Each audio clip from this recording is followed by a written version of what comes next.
morning students. In the last class we have discussed the introduction of algae. આપણે લીલ જે છે તેની અગત્યતા અને તેના વિશેની સામાન્ય માહિતીઓ જે છે ડિસ્કસ કરી અને આજે આપણે હરિત લીલ અથવા ક્લોરોફાઇસી જે છે એ ભણવાના છીએ. તો ક્લોરોફાઇટા અથવા ક્લોરોફાઇસી આ ક્લોરોનો અર્થ થાય ગ્રીન અને ફાઇટા અથવા ફાઇસીનો મીનિંગ થાય છે વનસ્પતિને લગતું. હરિત લીલ જે છે તેની અંદર ક્લોરોફાઇસી અથવા ક્લોરોફાઇટા શબ્દ જે છે એ આ અર્થ ધરાવે છે કે એ ગ્રીન કલરના વનસ્પતિને મળતા આવતા સભ્યો એટલે હરિત લીલ. તો ક્લોરોફાઇટા જે છે તેના મેમ્બર્સ સામાન્ય રીતે ગ્રીન આલ્ગી તરીકે ઓળખાય છે અથવા હરિત લીલ તરીકે ઓળખાય છે અને આ જૂથના સભ્યો જે છે એ લીલ હોવાની સાથે સાથે they are the most modern or we can say most advanced algae. સૌથી વધારે એડવાન્સ આલ્ગી આધુનિક લીલ છે. સૌથી પહેલા સાયનોબેક્ટેરિયા એટલે કે નીલહરિત લીલ ઉદ્વિકાસ પામી. નીલહરિત લીલમાંથી ઉદ્વિકાસ પામીને રેડ આલ્ગી એટલે કે રોડોફાઇસી અને ત્યાર પછીના એવોલ્યુશન થી ફિયોફાઇસી અને લાસ્ટમાં ગ્રીન આલ્ગા એટલે ગ્રીન આલ્ગા છે એ ઉદ્વિકાસની દ્રષ્ટિએ પાછળથી અસ્તિત્વમાં આવેલું જૂથ છે. એટલે આપણે એવું લખીએ છીએ કે સૌથી આધુનિક લીલનું ઉદાહરણ છે. આધુનિક લીલ છે અને આધુનિક લીલ હોવાની સાથે એની અંદર કેટલીક પિક્યુલારિટીઝ કેટલાક લક્ષણો એવા પણ છે કે જે ઉચ્ચ કક્ષાની વનસ્પતિને મળતા આવે છે અને એટલે they are famous as they are assumed or they are known as ancestors of modern or we can say higher plants.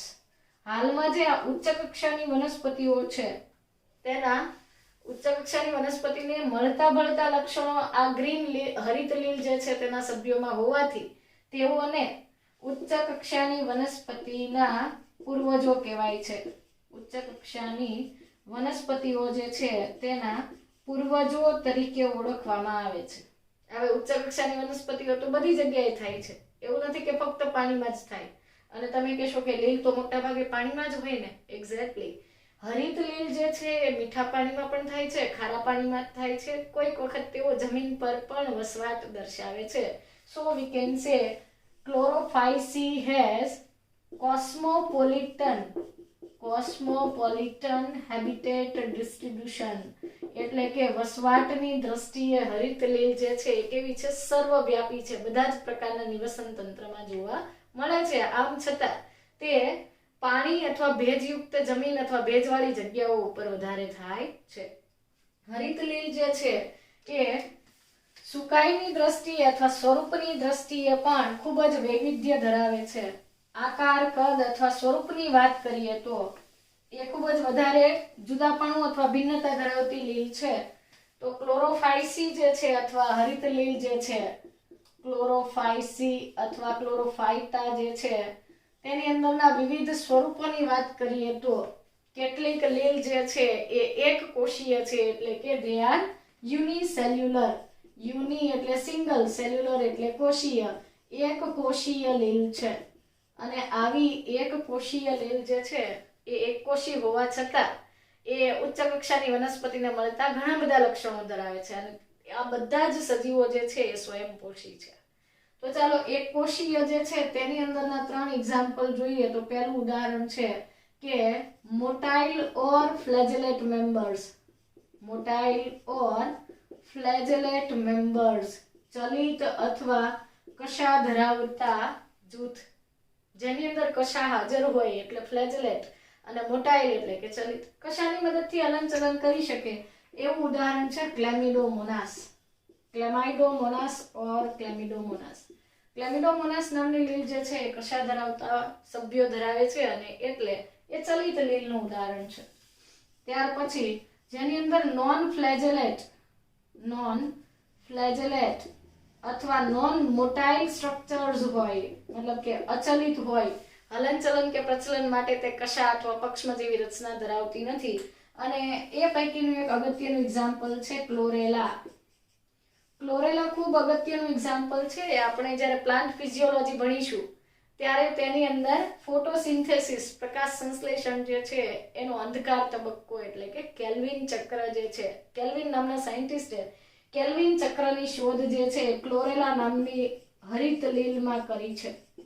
તો કેલ્વિન ચક્ર જે છે ક્લોરેલા પરથી શોધવામાં આવેલું છે.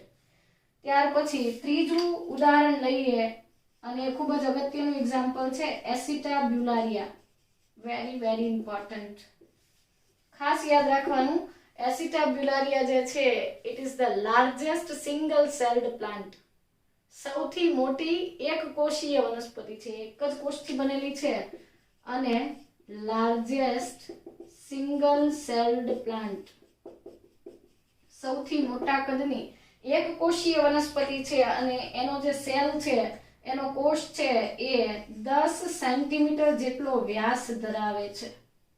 એસિટાબ્યુલારિયા એક કોષીય લીલ છે, એક જ કોષનું શરીર છે અને એ કોષનો વ્યાસ છે 10 સેન્ટીમીટર. અને આ જે સેલ છે અમ્બ્રેલા અથવા છત્રી જેવો દેખાતો હોવાથી Acetabularia is famous as umbrella plant, છત્રી જેવી વનસ્પતિ તરીકે ઓળખાય છે. તો આ થઈ ગઈ હરિત લીલ પૈકીના એક કોષીય સભ્યોની વાત, જેની અંદર ક્લેમિડોમોનાસ છે એ અચલિત ઉદાહરણ છે. ચલિત સભ્ય ધરાવતું ઉદાહરણ ક્લેમિડોમોનાસ જે કશાધારી છે.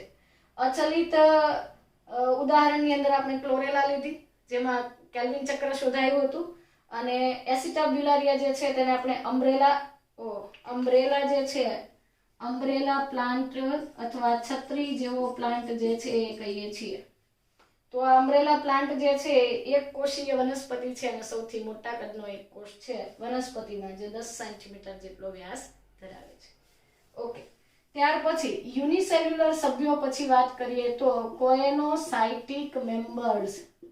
કોએનોસાઇટિક ક્લોરોફાઇટસી લીલ જે છે, હરિત લીલ જે છે એ પૈકીના કેટલાક સભ્યો એવા છે કે જે બહુકોષ કેન્દ્રીય છે. બહુકોષ કેન્દ્રીય, એક જ કોષની અંદર ઘણા બધા કોષ કેન્દ્ર હોય એટલે કે કોષ કેન્દ્રનું વિભાજન થાય પણ કોષરસનું વિભાજન થયું નથી એવા સભ્યો. Nuclear division is not followed by cytoplasmic division. કોષ કેન્દ્ર વિભાજન થઈ જાય છે અને કોષોની સંખ્યા વધારે હોય છે એટલે કે એક કરતા વધુ કોષ કેન્દ્ર અથવા વધારે ન્યુક્લિયસ જોવા મળે છે અને એનું ઉદાહરણ છે કોલરપા. કોલરપા જે છે તેની અંદર કોએનોસાઇટિક અથવા બહુકોષ કેન્દ્રી રચના જોવા મળે છે. અને ત્યાર પછી ત્રીજું જૂથ લઈએ તો કોલોનિયલ. કોલોનિયલ એટલે વસાહતી લીલ. સામાન્ય રીતે એવા સભ્યો છે કે એમની અંદર કોઈ પેશી રચના અથવા તો આયોજન નથી, મતલબ કે ડિવિઝન ઓફ લેબર, કાર્યની વહેંચણી જોવા મળતી નથી, પરંતુ ઘણા બધા સભ્યો એકબીજાની નજીક ગોઠવાય છે અને જે વસાહત બને છે એ રીઝનથી તેમને કોલોનિયલ આલ્ગીઝ તરીકે ઓળખવામાં આવે છે.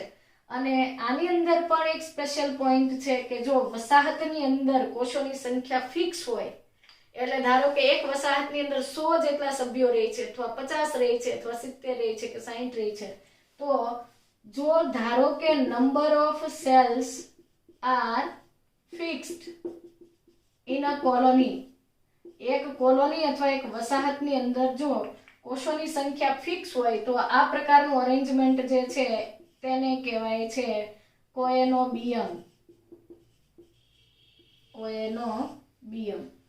તો નંબર ઓફ સેલ્સ જો ફિક્સ હોય તો તેને કહેવાય છે કોએનોબિયમ. અને હરિત લીલની અંદર મોટાભાગના સભ્યો એવા છે કે જે કોએનોબિયમ પ્રકારની વસાહતો ધરાવે છે. આ કોલોનિયલ અથવા વસાહતી લીલ જે છે એની અંદર બનતી વસાહત અગેન 2 ટાઈપ્સની છે. ફરીથી તેના 2 ભાગ છે, 2 પ્રકારની છે. મોટાઇલ કોલોનીઝ, મોટાઇલ એટલે ચલિત વસાહત ધરાવતી હોય તેવી લીલનું ઉદાહરણ છે વોલ્વોક્સ. વોલ્વોક્સ નામની લીલ જે છે વસાહત તો બનાવે છે અને એ વસાહત જે છે એ ચલિત છે, એક સ્થાન ઉપર સ્ટેબલ નથી રહેતી, એ મૂવમેન્ટ કરે છે. જ્યારે કેટલીક જે છે એ નોન મોટાઇલ વસાહત છે એટલે કે અચલિત વસાહત બનાવે છે. આ અચલિત વસાહત જે છે એ પોતાની જગ્યાએ સ્થિર હોય છે, સ્ટેબલ હોય છે અને એ પૈકીનું એક એક્ઝામ્પલ છે હાઇડ્રોડિક્ટિયોટા. હાઇડ્રોડિક્ટિયોટા નામની જે હરિત લીલ છે તેની વસાહત જે છે એ સામાન્ય રીતે સ્થગિત હોય છે અને એ પાણીની સપાટી ઉપર એક જાળા સ્વરૂપે ગોઠવાય છે અને એટલે it is famous as water net. Internet નહીં, વોટર નેટ. પાણી ઉપર જોવા મળતું એક નેટવર્ક, એક જાળું એટલે વોટર નેટ.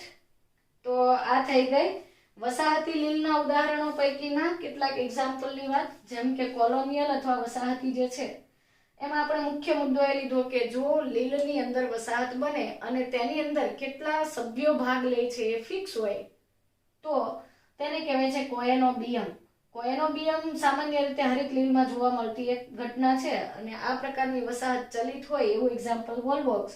અને અચલિત વસાહત ધરાવતી લીલનું ઉદાહરણ છે હાઇડ્રોડિક્ટિયોટા. હાઇડ્રોડિક્ટિયોટા સ્થિર હોવાથી એ પાણીની સરફેસ ઉપર એક નેટ અથવા જાળા તરીકે બિછાયેલી ગોઠવાયેલી દેખાય છે એટલે એને વોટર નેટ કહેવાય છે. ઓકે, અને લાસ્ટમાં આપણે જોઈશું કે મલ્ટી સેલ્યુલર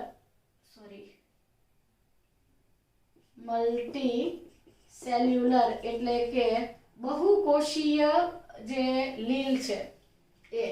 તો બહુકોષીય લીલ જે છે તેના ફરીથી એટલે કે એની અંદર તમે બહુકોષીયનો અર્થ જ એવો થાય કે એક કરતા વધારે કોષો ધરાવતી હશે અને ફરીથી પાછા તેના પણ બે ટાઈપ્સ છે.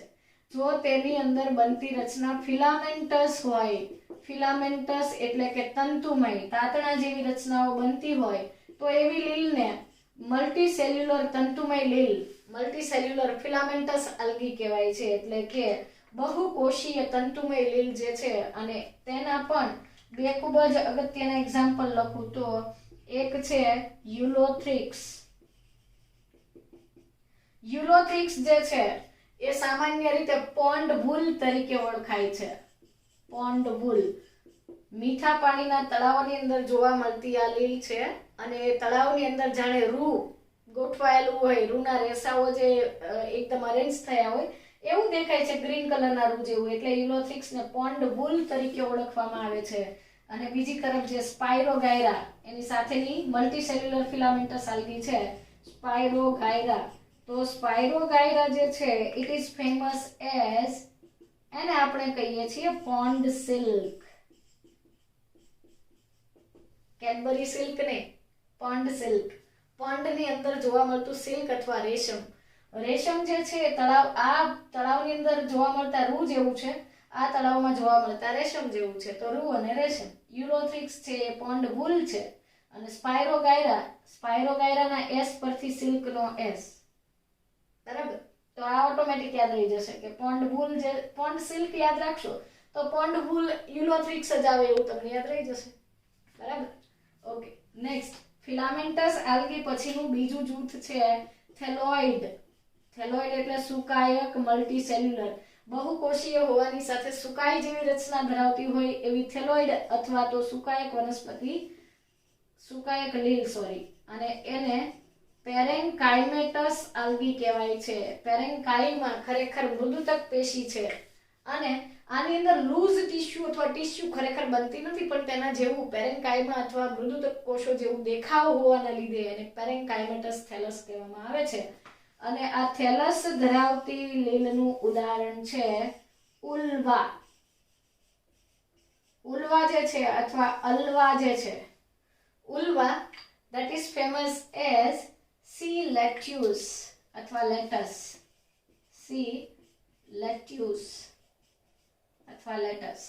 લેટ્યુસ અથવા લેટસ જે છે એ સામાન્ય રીતે એક વનસ્પતિ છે જે કેબેજ અથવા કોબીને મળતી આવે છે અને એ યુરોપિયન કન્ટ્રીમાં બહુ ડેલિકેસી છે, મતલબ કે ખાદ્ય પદાર્થ તરીકે વપરાતી મુખ્ય વનસ્પતિ છે. તમે બર્ગર જે ખાવ છો તેની અંદરનું જે પર્ણ છે, પાંદડું છે, એ લેટ્યુસ અથવા લેટસનું પર્ણ છે અને એ સામાન્ય રીતે સ્થળીય વનસ્પતિ છે. લેટસના પર્ણો જેવું આનું અરેન્જમેન્ટ હોવાથી આ અલ્વા જે છે એ દરિયાઈ લેટ્યુસ તરીકે, ખરેખર દરિયાની અંદર લેટ્યુસ નથી થતું પણ આ અલ્વા દરિયામાં થતી લેટસ જેવું અરેન્જમેન્ટ ધરાવતી લીલ છે એટલે તેને કહેવાય છે સી લેટ્યુસ.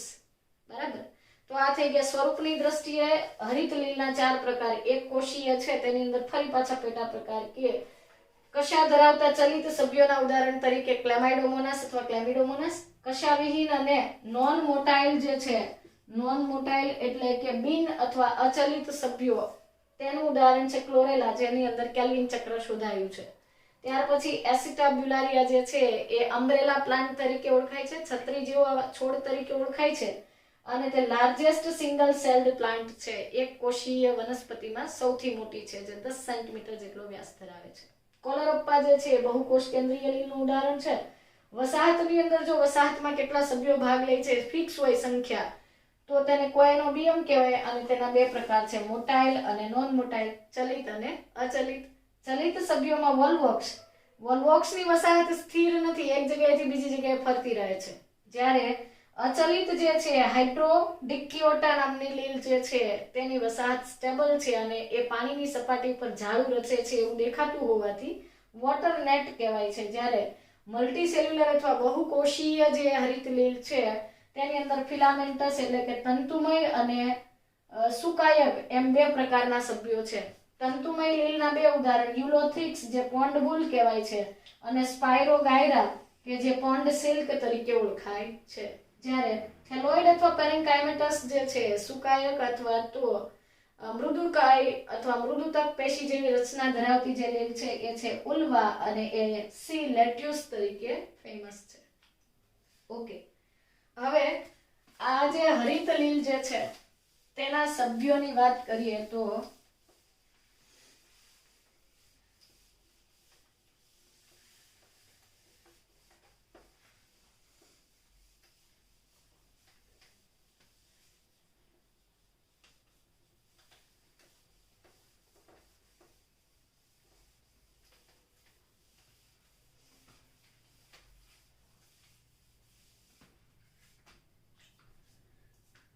હરિત લીલ અથવા ક્લોરોફાઇસી જે છે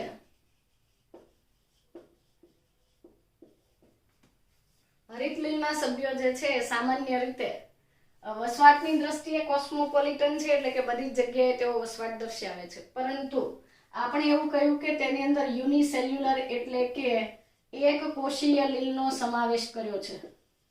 હવે આગળના ચેપ્ટરમાં આપણે વિટેકરની 5 સૃષ્ટિ વર્ગીકરણ પદ્ધતિ ભણી ગયા.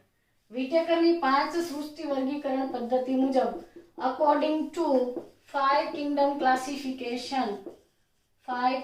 Classification given by R.H. Whittaker. વિટેકરના 5 સૃષ્ટિ વર્ગીકરણમાં આપણે શું ભણ્યા હતા કે જે આદિકોષ કેન્દ્રીય સજીવો છે તેને આપણે મોનેરામાં મૂક્યા, એક કોષીય સુકોષ કેન્દ્રીય સજીવો છે તેને આપણે પ્રોટિસ્ટામાં મૂક્યા. ફરી પાછા પ્રોટિસ્ટાની અંદર પણ આપણે કેટલા બધા પેટા પ્રકાર કર્યા હતા કે જેની અંદર પ્રકાશ સંશ્લેષણ છે અથવા નથી, કોષ દિવાલ છે કે કેમ, કશા અથવા કોઈ પ્રચલન માટેની રચનાઓ છે કે કેમ. તો એના અકોર્ડિંગ આપણે એના ટાઇપ્સ ભણ્યા હતા. તો આ યુનિસેલ્યુલર આલ્ગી જે છે એટલે કે ક્લેમિડોમોનાસ, ક્લોરેલા, એસિટાબ્યુલારિયા આ બધા એક કોષીય સભ્યો સુકોષ કેન્દ્રીય છે. તો તેમને પ્રોટિસ્ટા જૂથમાં વિટેકરે મૂક્યા હતા અને એ સત્ય છે. એમને પ્રોટિસ્ટામાં જ મૂકવા જોઈએ કારણ કે એક કોષીય છે અને સુકોષ કેન્દ્રીય છે. આમ છતાં આ ક્લેમિડોમોનાસ, ક્લોરેલા, એસિટાબ્યુલારિયા વગેરે જેવા સભ્યોના જીવન ચક્ર યુનિસેલ્યુલર આલ્ગી જે છે એમના લાઈફ સાયકલ જે છે, જીવન ચક્ર જે છે they are very similar to that of ક્લોરોફાઇસી. ક્લોરોફાઇસીના જીવન ચક્ર સાથે આ સભ્યોનું જીવન ચક્ર જે છે ખૂબ જ સામ્યતા ધરાવતું હોવાથી તેમને ક્લોરોફાઇસી અથવા હરિત લીલમાં આપણે આ ચેપ્ટરમાં ભણવાના છીએ. ખરેખર આધુનિક વર્ગીકરણ મુજબ તેમને પ્રોટિસ્ટામાં જ ગણવામાં આવે છે. પ્રોટિસ્ટાની અંદર આપણે એના એક્ઝામ્પલ પણ લખ્યા છે, છતાં અત્યારે એટલા માટે સમજીએ છીએ કે એમની જીવન પદ્ધતિ આ ક્લોરોફાઇસીની જીવન પદ્ધતિ સાથે સામાન્યતા ધરાવે છે. એટલે મોડર્ન જે સાયન્ટિસ્ટ અથવા મોડર્ન ટેક્સોનોમિસ્ટ જે છે, આધુનિક વર્ગીકરણવિદો જે છે એમણે તો આ એક કોષીય લીલ જે છે બધી જ એક કોષીય લીલને પ્રોટિસ્ટામાં જ સમાવી છે. પરંતુ આપણે તેના જીવન ચક્રને સમજવા માટે આ એક કોષી લીલના ઉદાહરણ આ ચેપ્ટરમાં ભણીએ છીએ. ખરેખર એ પ્રોટિસ્ટામાં જ આવે છે, એ લીલમાં મૂકી શકાતા નથી. બરાબર. ત્યાર પછી ક્લોરોફાઇસિલિનની વાત કરીએ તો ક્લોરોફાઇસિલિનની અંદર જોવા મળતા પિગમેન્ટ્સ અથવા રંજક દ્રવ્યો જે છે એ સમજીએ તો ક્લોરોફાઇસિલિન જે છે હરિત લીલ છે એ ઉચ્ચ કક્ષાની વનસ્પતિને મળતી આવે છે, તો તેની અંદર રંજક દ્રવ્યો છે તે પણ ઉચ્ચ કક્ષાની વનસ્પતિઓ જેવા જ છે. તો રંજક દ્રવ્યોની વાત કરીએ, પિગમેન્ટ્સ અથવા રંજક દ્રવ્યો જે છે ક્લોરોફાઇસિલિનની અંદર જોવા મળતા પિગમેન્ટ્સ ક્લોરોફિલ એ,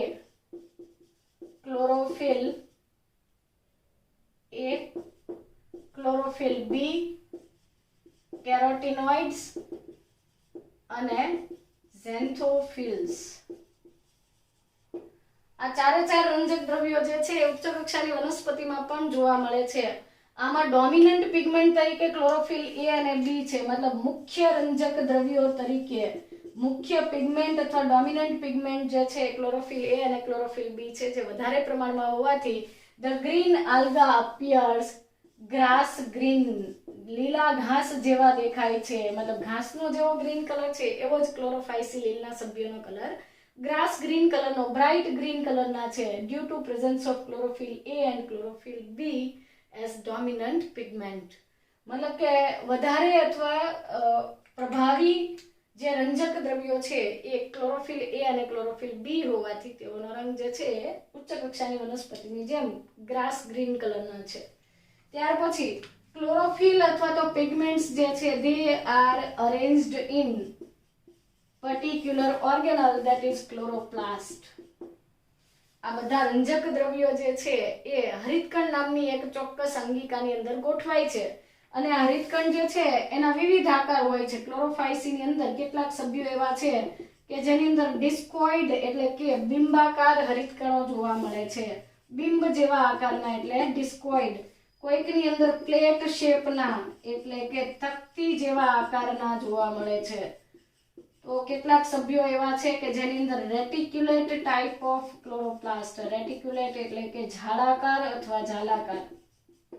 ત્યાર પછી કપ શેપના એટલે કે કપ જેવા આકારના અને રિબિન શેપના અથવા તો સ્પ્રિંગ જેવા, સ્પાઇરલ અથવા રિબન શેપના અથવા રિબિન જેવા આકારના જે હરિતકણો જે છે એ અમુક અમુક સભ્યોમાં જોવા મળે છે. તો હું બધાનો એક એક એક્ઝામ્પલ લખું છું.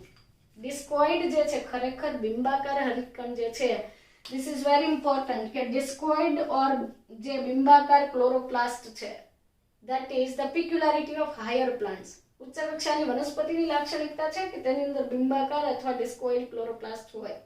અને આ પ્રકારનું એક કેરેક્ટરિસ્ટિક જે છે that is present in algae, that is કારા. હરિત લીલ પૈકીની કારા જે છે, આમ તો એનો સ્પેલિંગ ચારા છે પણ આપણે એને કારા બોલીએ છીએ. કારા જે છે એ ડિસ્કોઇડ અથવા બિંબાકાર હરિતકણ ધરાવે છે અને આ લક્ષણ જ એવું સાબિત કરે છે કે ક્લોરોફાઇસિલિન જે છે એ ઉચ્ચ કક્ષાની વનસ્પતિના પૂર્વજો રહ્યા છે. આમાંથી ઉચ્ચ કક્ષાની વનસ્પતિઓ બની છે એવોલ્યુશનથી. પ્લેટ શેપ અથવા તકતી આકારના જે ક્લોરોપ્લાસ્ટ છે they are present in મગોશિયા or મુગોશિયા. ત્યાર પછી રેટિક્યુલેટ અથવા ઝાલાકાર હરિતકણ ધરાવતી લીલનું ઉદાહરણ છે ઉડોગોનિયમ, ઓઇડોગોનિયમ ને ઉડોગોનિયમ. પછી છે કપ શેપ, આપણી બધાની ફેમસ ક્લેમિડોમોનાસ અથવા ક્લેમાઇડોમોનાસ. ક્લેમિડોમોનાસમાં કપ શેપના, ક્લેમિડોમોનાસમાં ક્લેમિડોનો સ્પેલિંગ છે સી પરથી સ્ટાર્ટ થાય, કપનો પણ સી પરથી, તો ક્લેમિડોમોનાસમાં કપ શેપના છે. સ્પાઇરલ અથવા સ્પ્રિંગ જેવા કે રિબિન જેવા હરિતકણો જે છે they are present in સ્પાઇરોગાયરા. સ્પાઇરોગાયરા નામની હરિત લીલમાં સ્પાઇરલ અથવા રિબિન શેપના ક્લોરોપ્લાસ્ટ જોવા મળે છે. સો આ થઈ ગયા પિગમેન્ટ્સ કે એમની અંદર ઉચ્ચ કક્ષાની વનસ્પતિ જેવા જ હરિતકણો છે, રંજક દ્રવ્યો છે અને હરિતકણો વિવિધ આકારના છે, જે પૈકી કારા અથવા અમુક અમુક સભ્યોના હરિતકણો બિંબાકાર છે જે ઉચ્ચ કક્ષાની વનસ્પતિને મળતા આવે છે. ચલો નેક્સ્ટ વાત કરીએ તો આ હરિતકણો જે છે એ સીધી વસ્તુ છે કે તે પ્રકાશ સંશ્લેષણની ક્રિયાથી ખોરાક બનાવે છે અને હરિત લીલના કેટલાક સભ્યો જે છે તેની અંદર હરિતકણોમાં ખોરાકનો સંગ્રહ કરતી કેટલીક વિશેષ રચનાઓ આવેલી છે અને તેને કહેવાય છે પાયરેનોઇડ્સ અથવા પ્રોભુજકો. તો આપણે એવું લખીએ કે one or more storage bodies are located in chloroplast in some members of chlorophyceae. ક્લોરોફાઇસી જૂથના કેટલાક સભ્યોની અંદર એમના હરિત કણોની અંદર વિશેષ સ્ટોરેજ બોડીઝ એટલે કે ખોરાકનો સંગ્રહ કરતી વિશેષ રચનાઓ આવેલી છે અને આ જે સ્ટોરેજ બોડી અથવા તો ખોરાકનો સંગ્રહ કરતી રચનાઓ છે તેને આપણે કહીએ છીએ પાયરેનોઇડ્સ અથવા તો પ્રોભુજકો ધરાવે છે. હરિત કણની અંદર પ્રોભુજકો રહેલા છે અને પ્રોભુજકો જે છે એ પ્રકાશ સંશ્લેષણથી તૈયાર થયેલા ખોરાકનો સંગ્રહ કરે છે રૂપાંતરણ કરીને. મતલબ કે ખોરાક બને છે ગ્લુકોઝ સ્વરૂપે પણ એનો સંગ્રહ ગ્લુકોઝ સ્વરૂપે નથી થતો. મોસ્ટલી આ પાયરેનોઇડ્સ જે છે they have the protein besides the starch.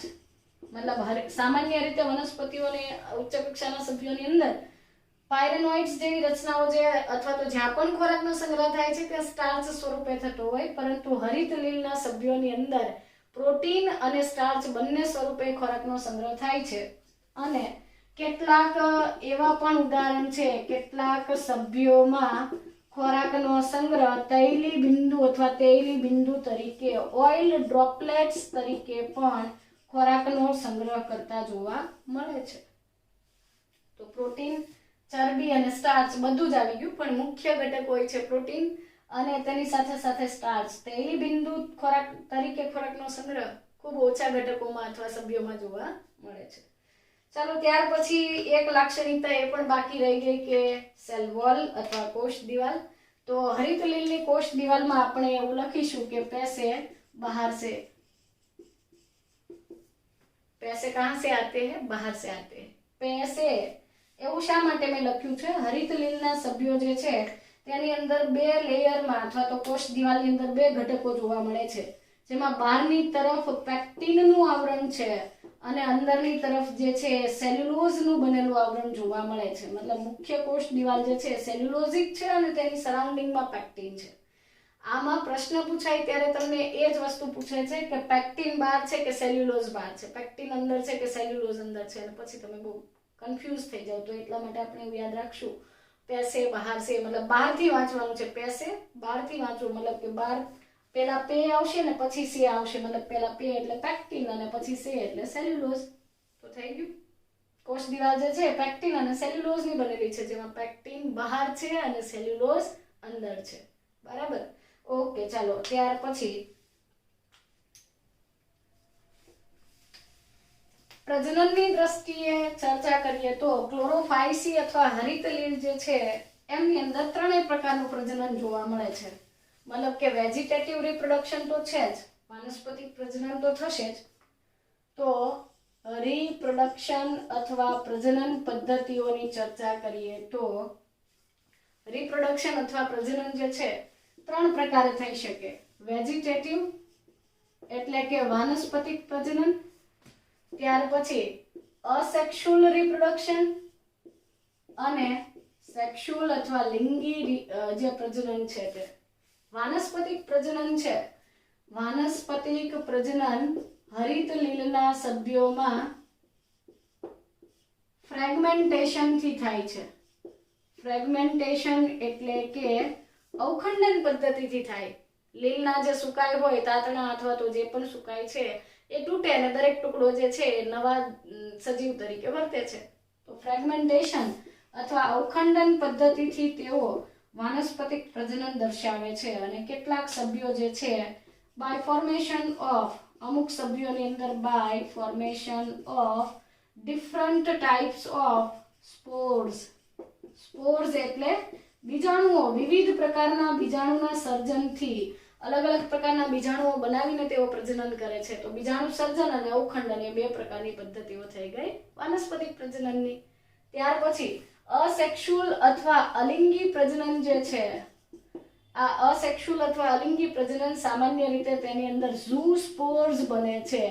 Zoo refers two મોટાઇલ and સ્પોર એટલે બીજાણુઓ. ઝૂ એટલે ચલિત બીજાણુ, ચલ બીજાણુઓ જે છે, જે હલનચલન અથવા પ્રચલન કરી શકે એવા બીજાણુને ચલ બીજાણુ અથવા ચલિત બીજાણુ કહેવાય છે.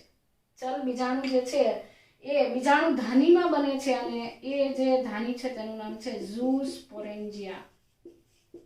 ઝૂસ્પોરેન્જિયા ચલ બીજાણુ ધાની. ચલ બીજાણુ ધાની. બરાબર. તો ચલ બીજાણુ ધાની નામની રચનામાં ચલિત બીજાણુ અથવા ચલ બીજાણુ બને છે અને એનું અંકુરણ થઈને તેમાંથી નવા સુકાય બને છે અને એટલા માટે આ પદ્ધતિ થશે અસેક્સ્યુઅલ બીકોઝ આની અંદર ગેમેટ્સ બનતા નથી, પ્રજનન કોષોનું મિલન નથી થતું. જ્યારે લિંગી પ્રજનન જે છે સેક્સ્યુઅલ મોડ ઓફ રિપ્રોડક્શન જે છે that ઇન્વોલ્વ્સ the fusion of gametes. Gametes જે છે પ્રજનન કોષો જે છે એ જન્યુઓનું જોડાણ થાય છે અથવા જન્યુઓનું મિલન થાય છે. હા, એ ડિફરન્ટ વસ્તુ છે કે જન્યુઓનું મિલન થાય અને ત્યાર પછી મતલબ કે ગર્ભ અથવા ભ્રૂણ નથી બનતા. આમ છતાં બે અલગ અલગ સુકાઈ પરથી ગેમેટ્સ બને છે, જન્યુ બને છે. તો જન્યુઓના મિલનથી પ્રજનન થાય છે અને તેના આધારે એના 3 પ્રકાર છે: આઇસોગેમસ, સમજન્યુક. આઇસોગેમસ એટલે સરખા દેખાતા જન્યુઓ ધરાવતી લીલ એટલે સમજન્યુક. ત્યાર પછી બીજો પ્રકાર છે anisogamous. Anisogamous that means વિષમજન્યુક. વિષમજન્યુકનો મતલબ છે આની અંદર જોવા મળતા જન્યુઓ જુદા જુદા પ્રકારના છે. અને ત્યાર પછી છે ઉગેમસ. ઉગેમસ એટલે અંડજન્યુક જે મનુષ્યની જાતને મળતું આવે છે, જેમાં નરજન્યુ કદમાં નાના, વધુ સંખ્યાના, ચલિત હોય છે, કશાધારી હોય છે. માદાજન્યુ કદમાં મોટા, સંખ્યા 1 અથવા 2 જ હોય છે અને સ્લગિશ અથવા સ્ટેબલ હોય છે, અચલિત હોય છે. તો નરજન્યુ કદમાં નાના અને ચલિત હોય છે, માદાજન્યુ કદમાં મોટા અને સ્લગિશ અથવા તો ઢીલા હોય છે, હલનચલન કે પ્રચલન કરતા નથી. નરજન્યુ તેને આવીને ફલિત કરે તો ઉગેમસ ટાઈપનું પણ લિંગી પ્રજનન જે છે લીલની અંદર હરિત લીલમાં જોવા મળે છે. તો આ થઈ ગઈ પ્રજનન પદ્ધતિઓ. અને ત્યાર પછી ક્લોરોફાઇસી અથવા હરિત લીલ જે છે તેના કેટલાક આપણે અગત્યના એક્ઝામ્પલ્સ જોઈએ.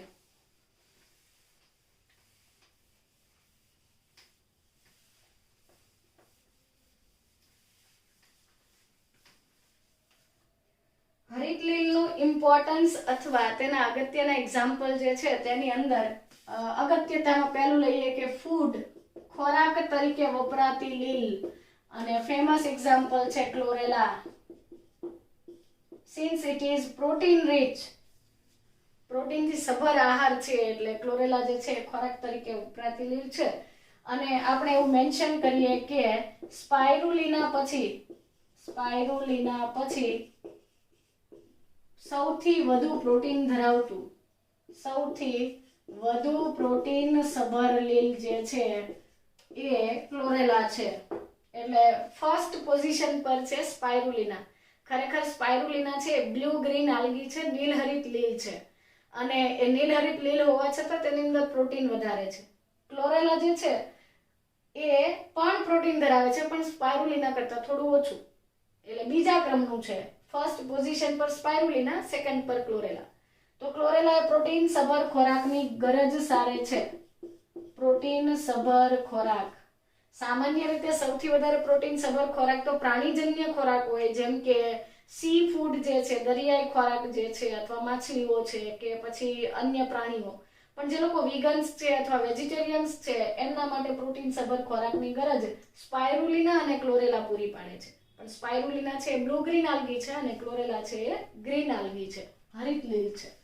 ત્યાર પછી બીજું એક્ઝામ્પલ લઈએ તો એન્ટીબાયોટિક્સ એટલે કે પ્રતિજૈવિક દ્રવ્ય. પ્રતિજૈવિક દ્રવ્ય એટલે શું?